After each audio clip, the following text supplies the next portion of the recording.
Voltamos ao debate sobre a Rio+20, fazendo uma reflexão do que significou aquela reunião. Dona Dutra, falávamos sobre o papel da Organização das Nações Unidas, né, doutora Sueli? Muitas vezes as pessoas ficam esperando demais. Eu me lembro na Rio 92 havia uma expectativa muito grande, como se criou também durante essa discussão da Rio+20, de um fundo mundial que vai ter muito recurso para os países pobres, então, implantar suas políticas de desenvolvimento. Eu acho isso daí uma coisa que é muito pouco provável, né? Mesmo porque a fiscalização desses recursos e a utilização também depende muito da capacidade de cada país, né? Já foi um fracasso naquela época. E agora se falou novamente, eu acho que com menos ênfase e muito pouco provável que isso realmente aconteça, por ser um papel de cada um, né? E a Organização das Nações Unidas, acho que é uma ONG, né? Uma ONG mundial, uma ONG que é bancada pelos países, pelos governos dos países associados, né? Que tem uma proposta. E no documento não pode ser detalhado em como fazer, como vai ser feito e tal, assim, um detalhe operacional da implantação desses projetos, né? Mas aí tem o detalhe da questão da liderança da ONU, né? Que já começa uma crítica lá, que, de novo, a ONU não conseguiu exercer um papel de liderança como era esperado. Como já tem acontecido em conflitos de alguns países e que a ONU se mostra um pouquinho enfraquecida, né? E as potências maiores acabam ficando mais fortes que a ONU em algumas situações.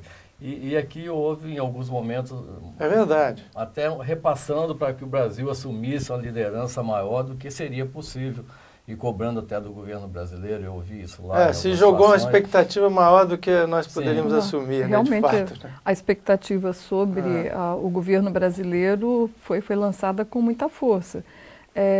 Ao longo das discussões, nós podemos observar que realmente as experiências brasileiras encantavam a vários representantes de outros países. A experiência da renda mínima, por exemplo, combate à pobreza, a economia verde, aquela economia verde que não fica restrita às negociações de crédito de carbono, mas que se apropriam disso para a inclusão social, a matriz energética limpa, né, através das nossas hidrelétricas, e ainda os grandes esforços já na direção de outras energias alternativas, biocombustíveis. Era perceptível o encantamento com as iniciativas brasileiras. E aí, por isso, talvez, uma grande expectativa de que o Brasil, com esse, vamos dizer assim, com esse arcabouço, com essa credibilidade já na direção da sustentabilidade, capitaneasse decisões mais política, né? Vamos dizer assim, mais definitivas, né? Mas realmente, eu acho que o Brasil deu grandes contribuições a esse processo, a discussão com a sociedade civil através dos diálogos pelo desenvolvimento sustentável foi uma inovação que acredito que não sairá de pauta mais na ONU, essa forma de se apropriar das novas tecnologias para fazer com que a sociedade realmente participe das discussões. Essa reunião, tivemos ganhos. Acho que teve, sobretudo, a adição, né, da parte socioeconômica, parece que ganhou uma dimensão bem maior do que os problemas ambientais. Eu divido um pouco dessa opinião. Realmente muitos contestaram esse possível esvaziamento das questões ambientais propriamente ditas por trazer junto fortemente as questões sociais. Eu acho que quando nós estamos discutindo no âmbito dessa grande conferência mundial, não são só os aspectos ambientais que estão na mesa, são os aspectos da sustentabilidade. E a sustentabilidade não avança sem uma atenção ao social, ao econômico, ao ambiental, e agora, mais fortemente, realmente se falou muito, eu vi com muito mais força a presença do aspecto cultural permeando todas as discussões. Acho que isso não pode faltar, realmente. Agora, a base de tudo, né, a gente acaba convergindo para isso, é o consumo, né? E essa questão do consumo, que você está incluindo milhões de pessoas, né, numa sociedade de consumo cada vez maior, os veículos de comunicação sempre divulgando grandes propagandas para compre, né? A relação felicidade e consumo sendo colocado como um pré-requisito, né? Pré-requisito da felicidade é você consumir grandes quantidades de bens, né? Esse tipo de conversa houve durante... Eu acho que teve pouca atenção para esse processo. Discutido foi discutido muito no processo de diálogos, mas infelizmente os 10 diálogos propostos foram discussões muito ricas, com painelistas muito preparados para as discussões, com propostas interessantes. Eles terminaram no dia 19 pela manhã. O último painel foi sobre oceanos e com discussões muito interessantes sobre os oceanos também. E ainda naquela manhã do dia 19 já era lançado o documento final, negociado pelo Itamaraty, enfim, já começou a se dar publicidade. Então a minha percepção é de que os diálogos efetivamente não foram aproveitados. Talvez os primeiros tenham sido de alguma forma, né? Ele foi escrito antes e ele já estava fechando antes. Na realidade a Summit, né, as conferências finais, elas são praticamente para consagrar os debates que houveram anteriores, né? E houveram muitas críticas aos debates anteriores, às conferências preparatórias de Copenhague, lá da região do Caribe, e Cancún, né? E também a de Nova York. Então o documento veio para cá ainda sem definição de 70% dele, né? Quer dizer, foi um dever de casa muito difícil e árduo, né? Para que fosse realmente fechado aqui, para fechar em uma semana, mais difícil ainda, né?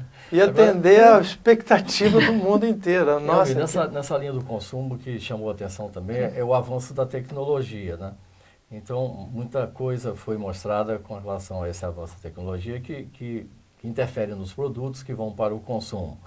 E aí tem muita questão que vem no pós-Rio+20 relacionado à praticidade dessas tecnologias novas. O que falta, de novo, é a questão do financiamento para que esses produtos gerados por novas tecnologias possam ser consumidos assim de forma mais popular, né? E aí é onde mas a própria iniciativa privada que vai se organizar, né? Volta o dever de casa para o local, para o regional. Mas eu acho que essa iniciativa privada precisa de algumas sinalizações. Sim, e a grande expectativa era de que a capacidade, a missão de articulação da ONU trouxessem algumas plataformas para acordos, né? Algumas decisões que podem acontecer nos níveis locais, elas terão mais efetividade se elas puderem acontecer nos níveis locais de todo mundo. Se um município, por exemplo, toma a decisão de sobretaxar produtos não sustentáveis e daí desonerar os mais sustentáveis, que seria uma forma até de obter financiamento para a sustentabilidade, independente de um fundo.